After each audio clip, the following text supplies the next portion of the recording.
Alrighty, well, welcome to everybody. I think at least all of you are probably like me. This is pretty exciting to be back in person. Feels like football's back. I know our team is excited. I know our staff is excited to get started. I think we've had a really good summer. I think our strength and conditioning staff and our players, worked extremely hard here for about 8 weeks and put our team in position to now go compete in training camp. And, like I've said previously, I don't by any means believe we're a finished product yet. And that's why we need, these essential 5 weeks here to leading up to our first ball game to get ourselves prepared to play the best of our capability. So that's what we'll do. And, every day we'll have a theme and a goal and a purpose to what we do that ultimately we can get as close to that kind of perfection for the day as we can, and then build off of that and keep stacking bricks to get ourselves in position, like I said, to be in position to play this opening ball game against Louisiana. So it's an exciting time. It's exciting to get back on the field with our team. 15 spring practices seems a long time ago already, but it's amazing to think so much of that we've accomplished in 8 months. And so now to crank it up for training camp and to see how far we can take it with this current team that we have is exciting. So with that, we'll open it up. Raise your hand if you have a question. We'll get a mic to you. Start up front with Dennis. Coach, what did you see? What from Hudson and Casey did they do over the summer that impressed you, that made you think, hey, this team's going to be in good hands with whoever comes out of this thing? And what do you need to see moving forward this next month or so out of them priority-wise? Well, I think one thing that we do with all of our players, first of all, which is important, when we come out of spring ball, not only does every player meet with their position coach individually, every player meets with me individually. And we really try to map out a plan of strengths, weaknesses, and things to work on as it pertains to football, the classroom, the weight room, academically, their own body, whatever that is. And so I think we outlined some things that we wanted both of them to work on this summer. And both these guys have put forth the effort. I think they've both been very diligent in their approach to what they're trying to do. I think they went full circle again on the system this summer. And for us, one thing that has stood out, we have what we call player-run practices in the summer where we can't be on the field with them when there's a ball available. So the players have to run and organize that. And all of the reports I got back from numerous players were the quarterbacks did a really good job of orchestrating, organizing, getting those things moving, and getting them done in a timely fashion. And, we did 16 of those this summer, so it wasn't just 1 or 2 of them. We did 16 of them, and those guys had a big part in that. And I think that was big for both of them when you think about a year ago, Sam had been here for so long and had such a presence on this team. Part of the process for Casey and Hudson isn't just the offense and knowing what to do and how to do it and where to go with the ball. It's developing the trust and the confidence from their teammates and their coaches that they can handle, right, the stage of being the quarterback at the University of Texas. So that's probably been the most impressive thing. It'll be much easier for me to answer some of the football stuff when we get onto the field and we're able to go to work and kind of identify maybe some areas we wanted them to improve and now what that looks like. But in the end, like I've said before, these guys are driven, they're focused, they're competitive, they're smart, they're talented. The exciting thing is there was days, and you guys were here before in spring ball, when I loved a lot of what they did. There were other days when maybe there were some mistakes made that I know we could clean up and improve on, but it wasn't the cleanest of days. And so that gets me back to 15 practices wasn't enough. We're going to get into training camp, and I want to give them some time to kind of work through and show me what they're capable of doing. But at some point, like I've said before, I'm going to have to go with my gut here. I don't know if either guy is just going to relinquish the job to the other guy, that it's just going to be such a drastic gap. But at some point, I'm going to have to do what I think is best for the team. But I do believe we're going to need both these guys this fall. And as much as it is great to have a returning quarterback on your roster, we're in a pretty good space knowing we have 2 quarterbacks that can play pretty good football for us. And sometimes that's maybe more valuable than having just one and nothing behind it. So we'll see where it goes, but I like the position that we're in. Over here on your left, Coach.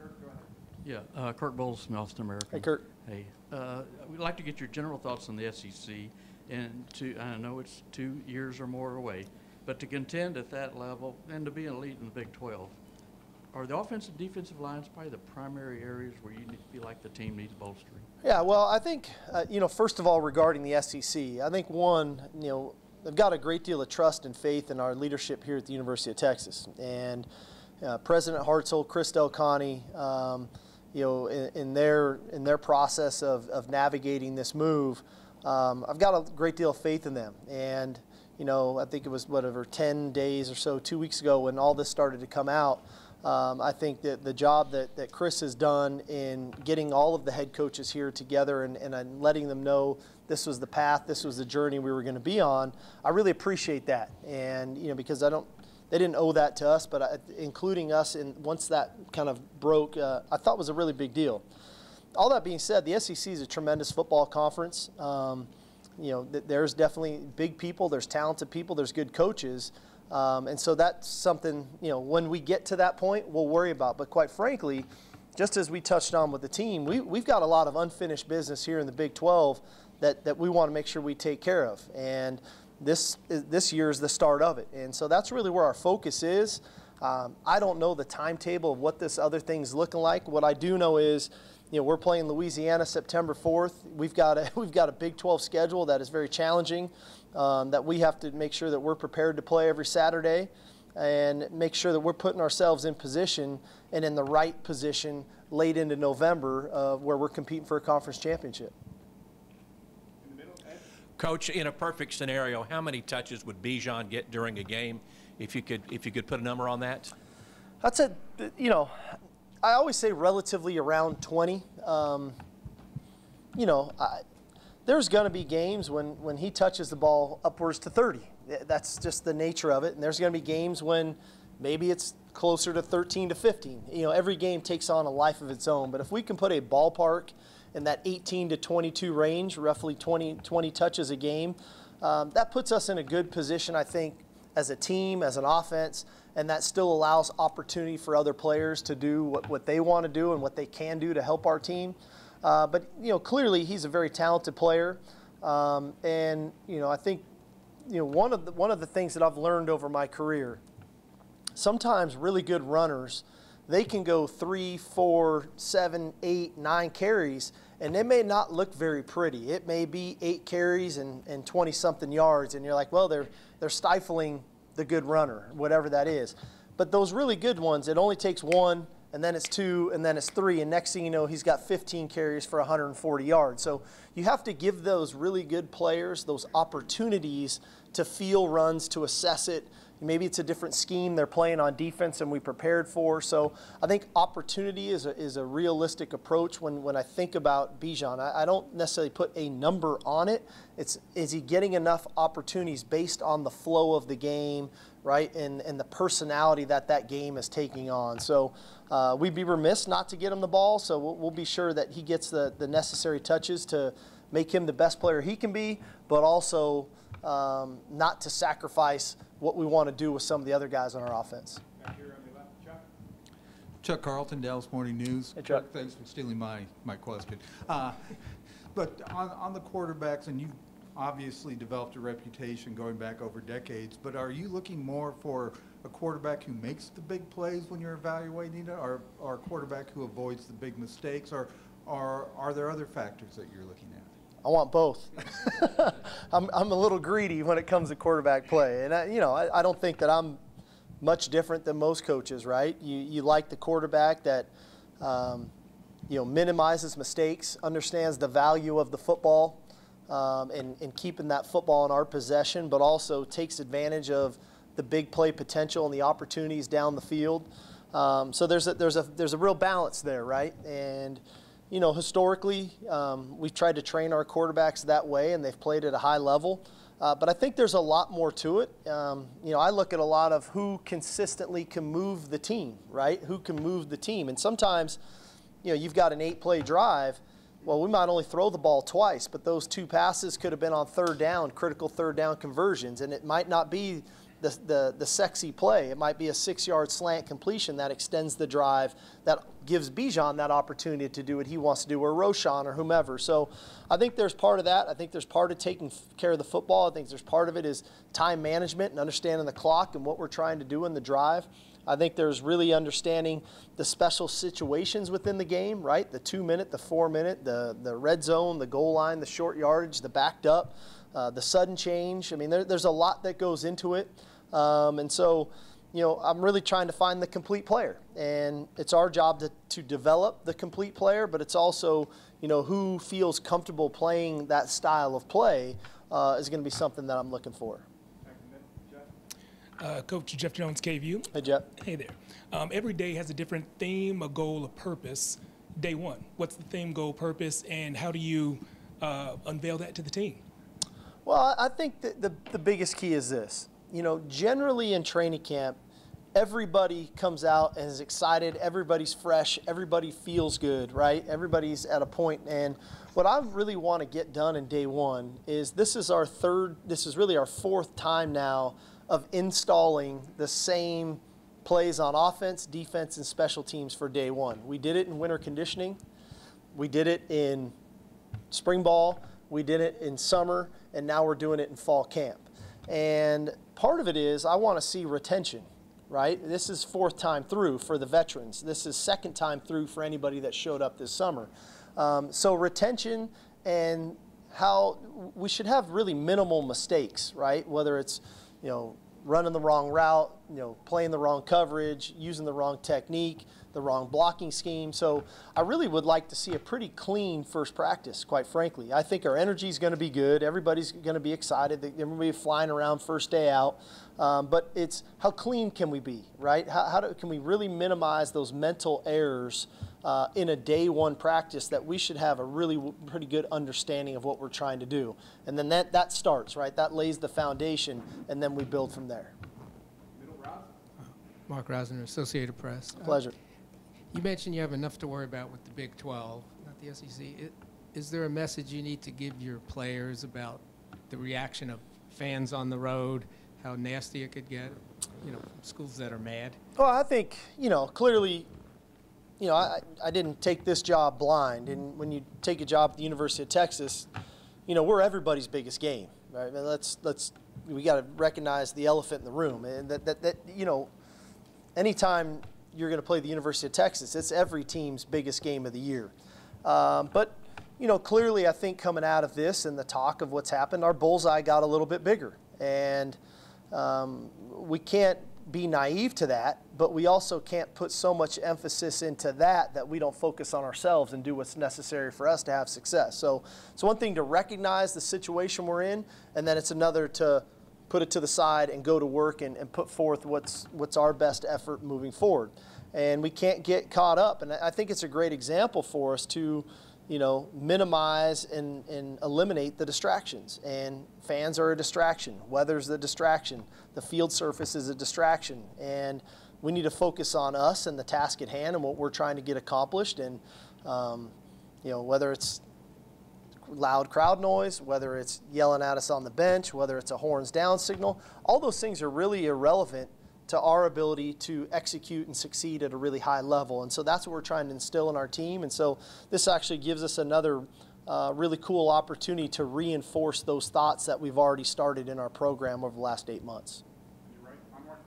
Hey, Tom Richardson from Orange Bloods. Coach, I just got 2 quick ones. Is there anyone from a health perspective that won't be able to go when you guys start on training camp? And then the second one is the linebacker position was a position of kind of concern. You guys went and added out some people in the transfer portal. Can you just speak to that position heading into training camp? Yeah, so Gabe Watson and Ben Davis will be limited the start of camp. You know, how neither of them are seriously out, but we need to monitor them here early on at camp, which is important. But everybody else is good to go.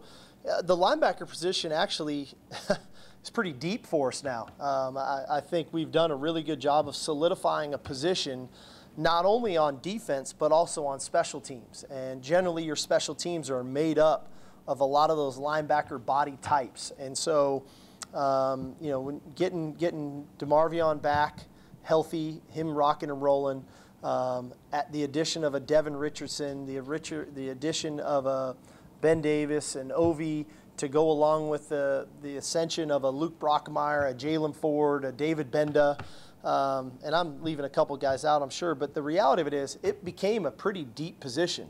Not to mention the influx of some new players. We got Derek Harris is back healthy now, who we didn't have this spring.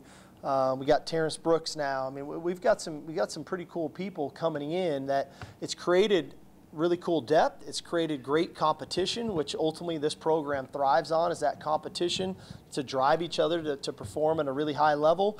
But also, I don't want to discount the value that these guys will have on special teams for us. And I think that it helps us immensely to have a versatility. And I forgot to mention Dele, having him back that we didn't have this spring. So versatility at the position. We've got athletic guys. We've got big guys. Again, we get a variety of opponents in this conference. In some games, some guys may be more active than others based on the style of play of the opponent. But all of them will definitely have a role on special teams. Bob Belusi, Hey, BS Bob. Austin. Do you have a championship roster? And maybe more importantly, how do you recognize that you have a championship roster? Well, you know, I think we're plenty talented to compete for a championship. Now, what I need to recognize is, are we playing at a level to compete for a championship? And there's a lot that goes into that. But I do believe we have the talent. I think we have the depth to do it. I think we've put in a lot of really good work over 8 months. And now we've got to kind of tie it all together, right? You know, you come in and you're a new staff. You're trying to make those connections personally from a staff to player, player to staff, and then you start to build your culture. And you know, culture really is developed organically. You know, as much as we want to put words on a wall or on an overhead, ultimately it's an organic process to develop the culture. And I think our culture has really developed into one that I'm proud of. I like the space that our team is in. And now we need to tie that, carry all of that culture building into our style of play on the field. And that's why, you know, this training camp is going to be really important, especially these first 3 weeks, to tie and blend those two things together so that we can understand that culture building, that a lot of what we did off the field now has to translate to on the field, and working with one another, communicating really well with one another, having a real sense of commitment and accountability to one another, and then ultimately, you know, the mental and physical toughness that's needed to overcome the adversity of football, because that's what football is about. And so, you know, quite frankly, I feel really good. You know, time's going to tell, you know, how we respond to those adverse situations ultimately come game day. And that's sometimes I won't have those answers until they're presented to us. But I feel good about the state of where we're at right now. On your right, Jeff. Joe Cook with Inside Texas. You know, this is your first time as a head coach entering training camp in almost half a decade. So where are you at as far as your excitement, being able to come in here and, you know, this is your program. You've got the whistle around your neck for the first time in 5 years entering a training camp. I'm definitely excited. I believe me. Sometimes I don't always show it, you know, quite frankly, because, you know, you try to stay focused on the task at hand. But I'm definitely excited. I'm not only excited for me personally, I think I'm excited for our players. You know, for everybody, and all of us even in this room, this has been a long kind of journey since last spring when COVID hit and all that this thing entailed and what it meant for last season and social distancing and all this stuff. And so now to kind of then a coaching change and here's new staff. So I'm excited for all parties involved. But I will say probably the biggest difference, I was talking to a coaching buddy of mine about this last night. You know, I think from that time when I was doing it then as opposed to how I'm doing it now, I think I'm in a much different space, quite frankly, as far as being a little bit more at peace, you know, being a little bit more consistent in my approach. And it feels really good, you know, and quite frankly, that's how it was really for me the last 4 years in calling plays on some of the biggest stages, whether it was being in the NFL playoffs to calling plays in a national championship game. I've been able to kind of recalibrate, I guess, myself over that time since I was a head coach before to where I am now. And there's a lot more calm, there's a lot more peace, there's a lot more clarity, and it feels that way as a head coach, quite frankly. I just feel really comfortable in the arena that I'm in. I'm very confident in our approach to what we do in getting our players prepared to play, and ultimately developing the ones that aren't to get them ready to play as well, and staying consistent with our messaging and our approach to what we do. So that's probably the biggest difference for me, but definitely excited for sure. Hey, Sark, Sam Kahn with The Athletic. Sam. When it comes to the SEC, I'm sure recruits and their parents probably have a lot of questions about what that means and when they may be able to play. I know the 2025 date is out there. What are your conversations like so far with recruits and their families about what that looks like for you at this program? Well, I mean, you know, we're trying to forecast the future a little bit, right? It's been like recruiting for us right now. You're recruiting a bit to the unknown, right? We've never played a game yet. Nobody knows exactly what this is going to look like, and so you're trying to sell people on something that, you know, a pretty integral part of their experience is our style of play and how we're going to play, and you know what the offense and defense and special teams look like, and all those things. And so the SEC recruitment is kind of similar, right? We're not there yet. I mean, I don't really know when we're going, and so it's hard to sell it in a sense that, you know, when is that going to happen, and does it even affect the recruits that we're recruiting now? So I think it's a piece to the puzzle, but quite frankly, we're focusing on what we're doing now, and even for them, what we're doing now, because that's what the future holds for us in the short term. Coach, I know camp just starting, so for the players, they're looking at a grind ahead of them, but as a staff, are you thinking, man, September 4th, that kind of feels like 5 minutes away in terms of being ready to play a football game? It is, you know, camp's a grind for the coaches too. You know, you put in the work, but I think in the end, you know, I think there's a real balance to it all of our approach, and I think the NCAA has actually implemented some things from a contact, non-contact, you know, full padded practice standpoint that is going to alleviate some of that. And, you know, clearly there's no more double days like there used to be, and there's a mandatory 1 day off a week, and there's a lot of parameters put in now. So camp clearly isn't now what it once was.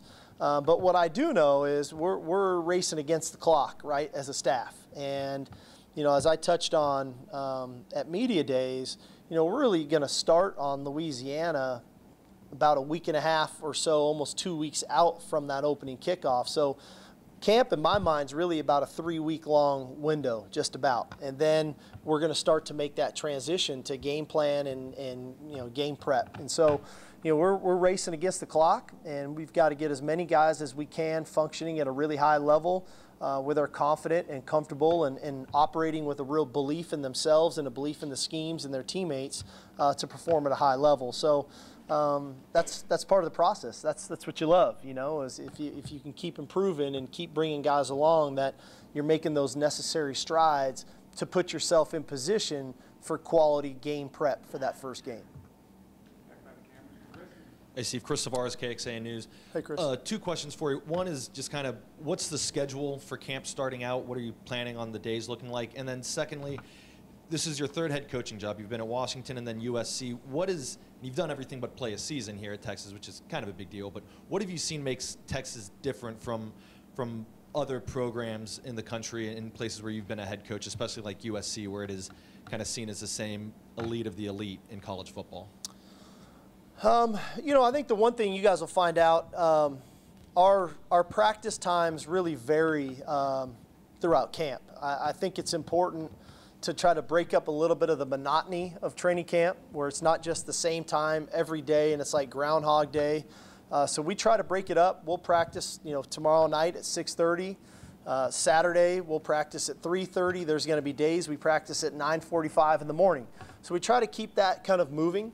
And then based off our practice time, we'll then set our meeting schedule, our walkthrough schedule, our lift schedule, our eating schedule, things of that nature. So that, you know, it's not just one set routine. We kind of Rolodex our practice times, and we'll change venues. There'll be days we'll practice in DKR.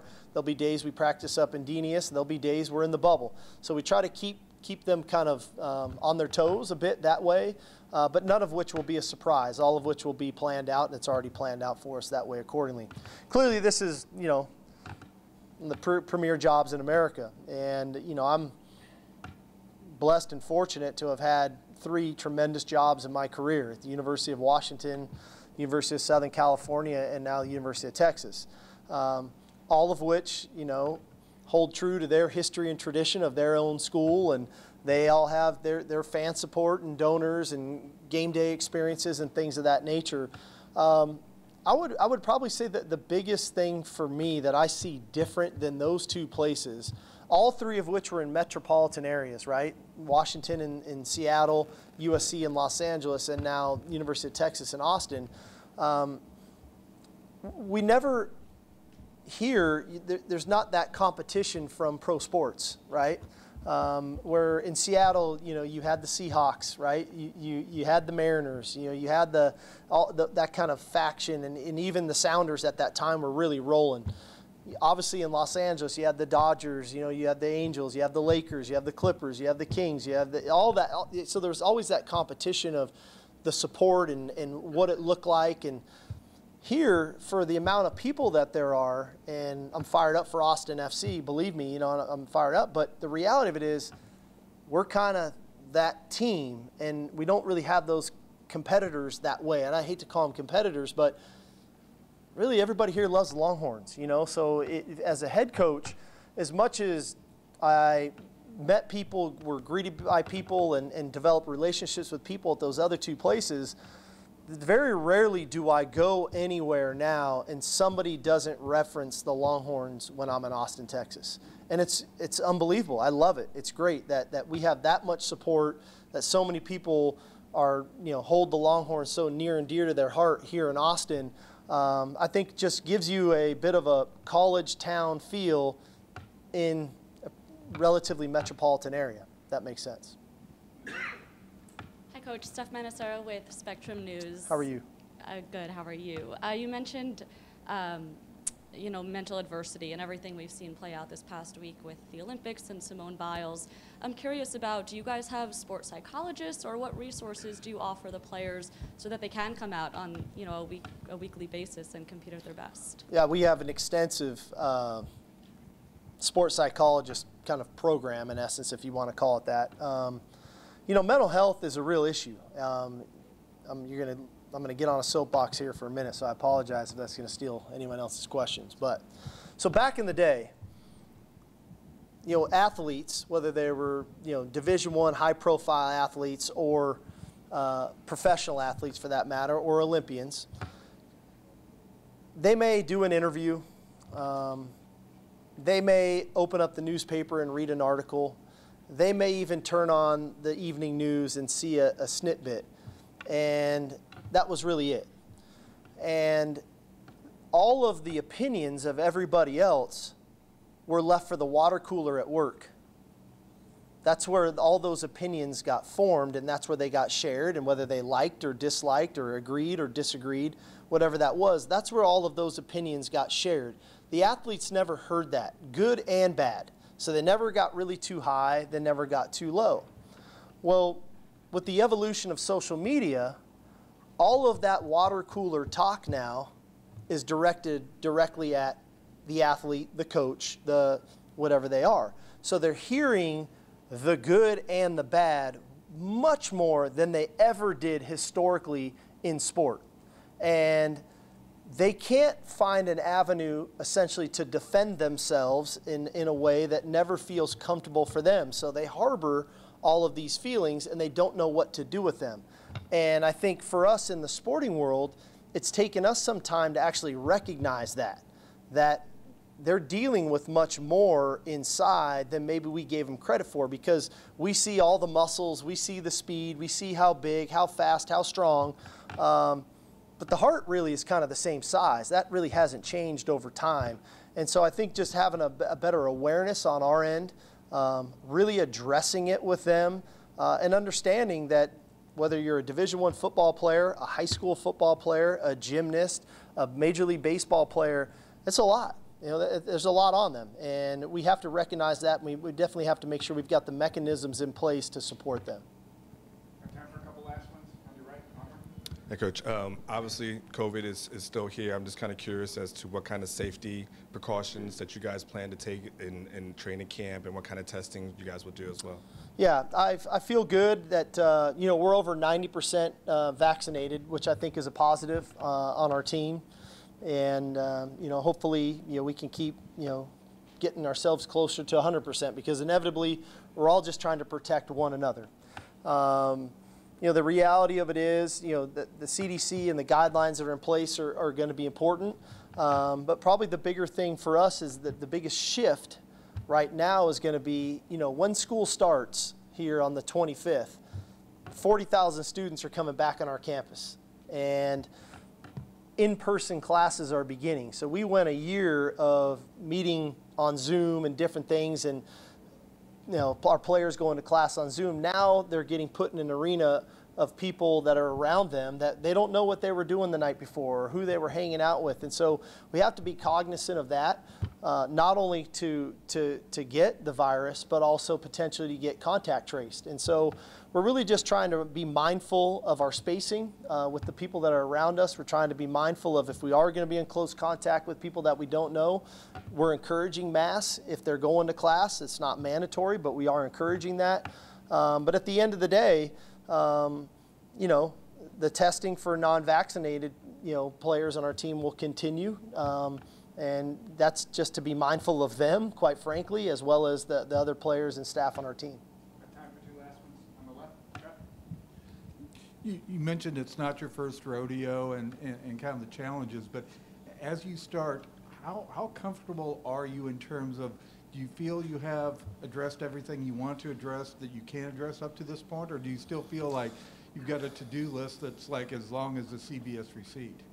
I actually feel very good about where we're at. You know, you know, we went and hired a pretty experienced staff, and we went and hired a staff that has done it at a very high level, has a great deal, like I said, of experience. I've got 2 former head coaches on my staff with me that, you know, we felt like we laid out a pretty good agenda from when we got started there in January to get us to this point. And I don't feel that we've been, you know, really neglected anything that was on that agenda to knock off the list, and not just check the box, but actually did we really do the work needed in that box? And I feel very comfortable and confident in saying that. Now it's on to the kind of that next set. This was kind of like a checkpoint in the journey. We hit the checkpoint. Now there's a new set and a new agenda for us to go attack over this training camp to prepare us for the season. But I feel really good about it. I feel really good about the job that our staff has done to get our players prepared for this moment. And I have to give kudos to our players. I really believe from a leadership standpoint, all the way down to our incoming freshmen that just got here this summer, there's been a great deal of buy-in. Like any team, I don't know if you ever have 100% total buy-in, but we're probably a little further along in the buy-in than maybe I was anticipating, quite frankly. But we're at a space right now where I feel good about the buy-in. They understand what we're looking for from our football team, and now we've got to kind of tighten the screws a little bit to make that thing really come to life, and that's going to take our leadership as coaches, but really also the leadership on the team. Are you a 3 scrimmage kind of guy for training camp? And generally, do you want a more physical camp to challenge them, or less physical to be healthy? We're really a 2 full scrimmage team in training camp. Our 3rd scrimmage, we refer to it more as a mock game, to where we really work on all that it entails going into a game day, from Friday to the meetings, to the hotel, to the pregame warm-up, to the game and the substitutions and all that might entail, and the starting quarterbacks. we may have a shoe come off and we have to sub the other quarterback in. And so we try to work through a lot of the what-ifs that could come in that last scrimmage. But the first 2 scrimmage are definitely your more physical type scrimmages. When it comes to physical camps, I believe in a physical football team. And I think you have to work on being a physical team, and you can't just talk about being a physical team. I think you have to have those kind of pieces to your training camp that allow for that to happen. But I'm also about a healthy football team. I'm also about a team that's in good spirits and confident in what they do. And so that's always the balancing act of going through it. But I do think we have to make it, to some degree, hard enough to where they feel like they have to overcome that adversity that they're faced with. Because, as I've said numerous times, the game of football is full of adversity. The team that responds better to that adversity is generally the team that comes out on top. And we have to be the team that we want to be, we have to be the more mentally tough football team every Saturday, and we have to capitalize on the mental weakness of our opponent. And to get that done, you have to instill some of those characteristics and traits in training camp.